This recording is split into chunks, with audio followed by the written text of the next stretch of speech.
Hey guys, it's Jessica. It's been a while since I last uploaded a video. It's been a little bit over 1 year since I moved to Korea, and today I wanted to talk about 5 things that I struggled with while living in South Korea. And I hope that you guys enjoy this video, and I hope that you guys find it informative. So without further ado, let's get to it. So the first thing that I wanted to talk about was homesickness. Around month 3 to month 6, 7, I was really homesick, and I really missed home. I've never been someone who has a lot of friends. My closest friend was my little sister, and we went to the same university and had the same job, so we saw each other quite a bit, and I spent a lot of time with her. So she was my best friend, and then not seeing her for such a long time really made me homesick. And I also have my baby brother. I took care of my baby brother ever since he was born, and not being around him all the time made me feel really homesick as well. And seeing how everyone back home was growing and changing a lot made me feel like I was missing out on a lot of stuff. So for a while I was feeling really homesick. But thankfully I met a lot of really great people here, and I had my coworkers, and they really made me feel welcomed here. And it took me quite a bit of time for me to feel happy again and not so sad and lonely. But after that, I feel like everything else has been really good. The second thing I also struggled with was loneliness. I came here and I didn't have Epic orientation until February of this year. So for 10 months I was just here by myself, and it was really hard to make friends. But thankfully I was able to meet some really great people, and I was able to do photography with some awesome people. So that was a really good experience. And yeah, loneliness is definitely something that I really struggled with, and even now I feel like I'm still struggling with loneliness, because even though I'm an introvert and INFJ, I feel like I still need my friends and I still need to go out and meet people. But I feel like it's a little bit harder because of coronavirus, and also because most people around my age are living in Seoul or at a bigger city. So it's been kind of hard with being lonely here. And along with loneliness, another thing that I really struggled with is I really like animals, and I've always grown up with dogs, cats, ducks, chickens, fishes.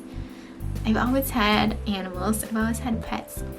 So living in Korea and living in an apartment that doesn't allow me to have pets was a really big mental struggle for me, because animals have always been a really big part of my life, and I've always been a very nurturing kind of person.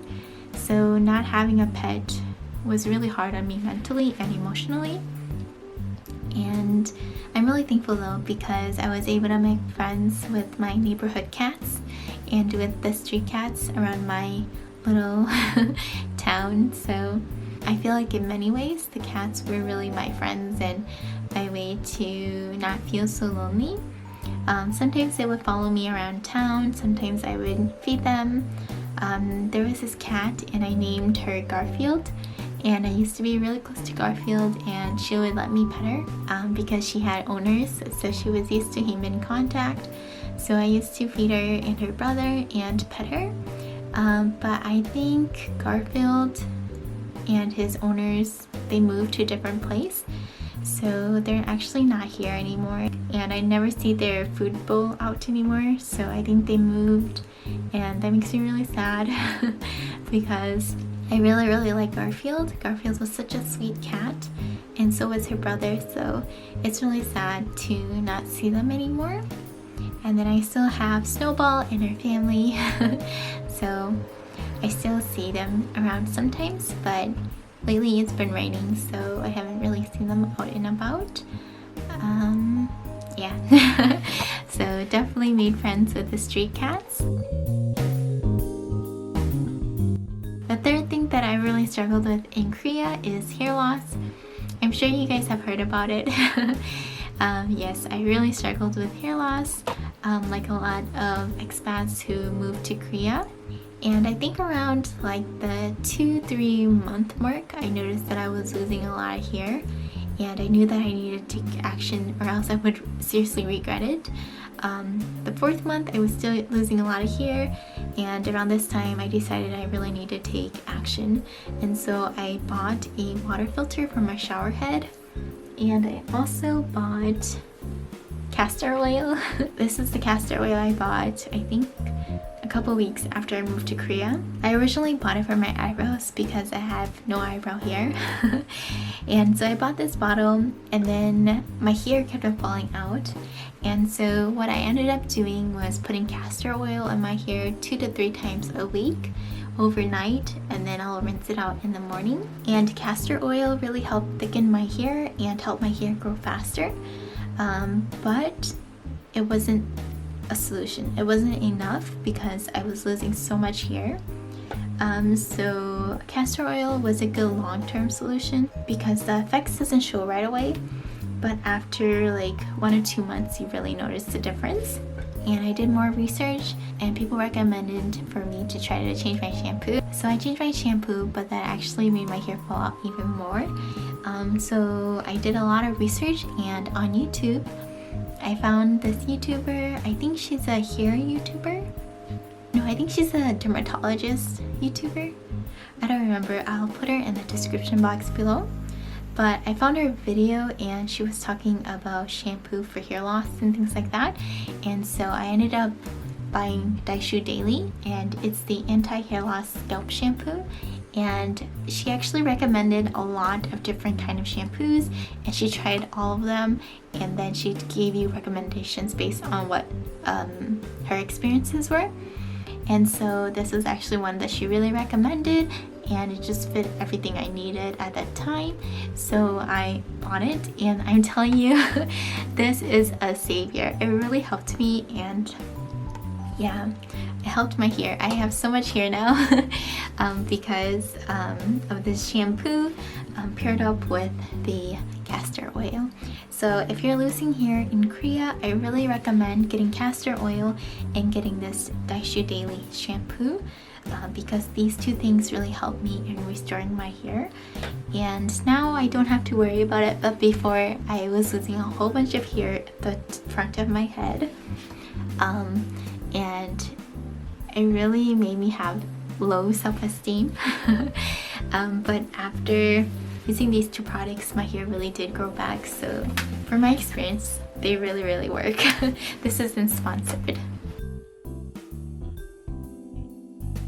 The 4th thing that I really struggle with in South Korea is the lack of diversity in Korea.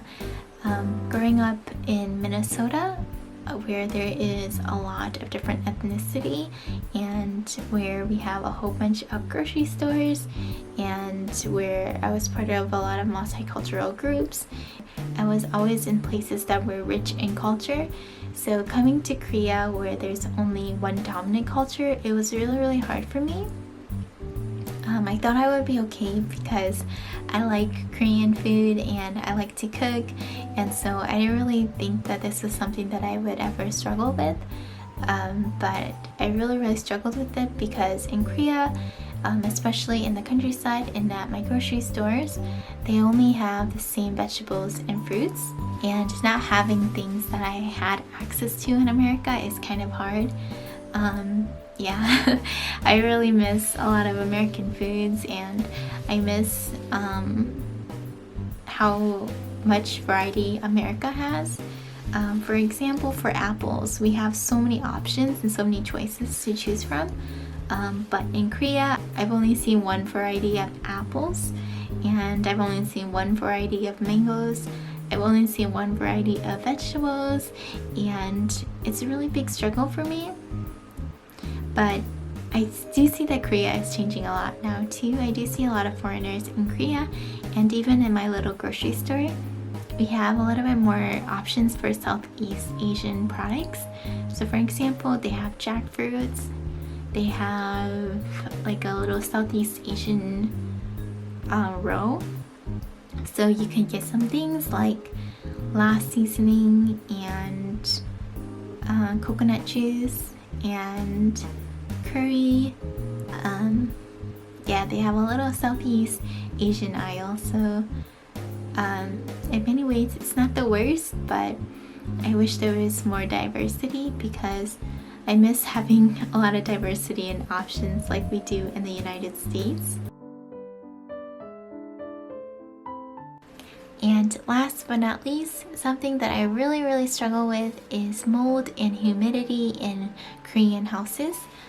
In America, we never had this problem because we have a really good air circulation system in American houses.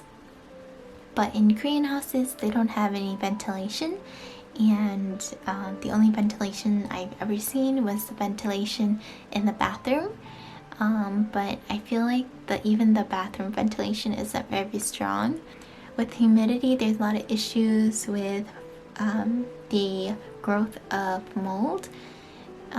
So there's a lot of issues with mold in Korea, and mold is really bad for your respiratory system. It's bad for you if you breathe it in. So I definitely struggled with keeping the humidity down in Korean houses. I have a dehumidifier that runs 24/7 in the veranda of my apartment because it's always super wet and humid in here. So I always have to leave that dehumidifier running 24/7, and yeah, I think that's probably one of the biggest struggle is the mold in Korean houses. But I think that really helps me stay on top of things because every week I would have to go and clean up my house from top to bottom. I have to buy a mold killer spray, and I'll spray that around the house and I'll wipe things down, and that usually helps keep the mold away. But that still doesn't solve the issue of the house being too moist. And last year I used a lot of the disposable dehumidifiers, but I felt like that was actually a very bad idea because it's not very environmentally friendly, and I used so much of them that realistically speaking it wasn't good for Earth at all. So I'm trying to find ways in order to dehumidify my Korean apartment. I do leave the windows open, but there's like bad air quality or fine dust or yellow dust outside. So whenever I check my app and it says that it's bad or it's like super bad, then I can't open my window and then I can't ventilate my place. And so it's really a big struggle in Korea for me. So that's something that I'm still really working hard and fighting against, especially since I really love plants, but all my plants end up dying because mold grows on them. So that's something that I really struggle with in Korea, and it's something that not a lot of Westerners have experience with because in America we don't really have mold growth unless it's in like a wet, dimly lit basement. But in Korea it's very normal here, so it was really hard for me when I first moved here because it's something that no one really talks about. But I feel like I'm kind of getting better at managing mold in my apartment now. Definitely have to clean every week and making sure that my apartment is dry and wiping any water that I see. So yes, mold is definitely a big issue in Korea, and yes, you definitely need to stay on top of it. It does also damage your house and your apartment, so making sure that you stay on top of it really helps you in the long term. So yeah, those are the 5 things that I struggled with in my first year living abroad in South Korea. I hope that you guys found this video useful, and thank you for watching. Don't forget to like, comment, and subscribe, and I'll see you guys next time. Bye! Hey guys, it's just...